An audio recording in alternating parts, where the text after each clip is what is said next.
Second Amendment. I love this one. I love this one. Listen, I'm from South Carolina, all right? If you get there and you don't have a gun, we'll give you one, all right? Just ask. Well, I mean, we think,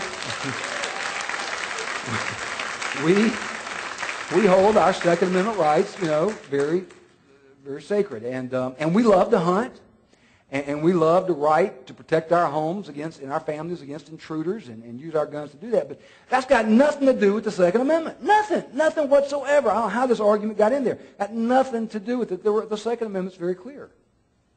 A well-regulated militia being necessary for the protection of a free state. The right of the people to keep and bear arms shall not be infringed. Folks, the whole purpose of it is right there. A free state, that's a capital S state. That's not the generic name for government. It's not, just a generic term for government in general. It is the state of Florida, the state of South Carolina, the state of Virginia. We realize that each state needs to have a well-regulated militia. That's not a militia. Pastor Chuck and I were talking about this on the way in. Not just a bunch of people say we're going to form a militia. This is the well-regulated militia. Most states had a militia. Many states still have a militia. I found out last night doing a little research on the web. Florida has a provision in your law to establish a state militia. It's called the Florida State Defense Force. And many states either call them a state defense force today.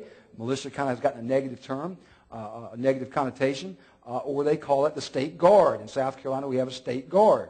Not the National Guard, State Guard. It's a separate entity, cannot be federalized, and it's there to protect the state. And what does the militia consist of? It consists of the people. A militia is not a standing army. The militia are us. It's the people that take up arms in a time of crisis, in a time of riot, in a time of insurrection, in a time of crisis, natural disasters, man-made disasters, terrorist attacks, invasion. It's the people. That's why you have a right to keep and bear arms, because you're not a standing army. We're not going to issue you a gun. You got the right to keep your own. And come when the time comes, you get called. And that's the idea, because that's the protection. And we could spend a lot of time on this, but this is a limitation on the federal authority. You cannot pass laws. You cannot confiscate arms.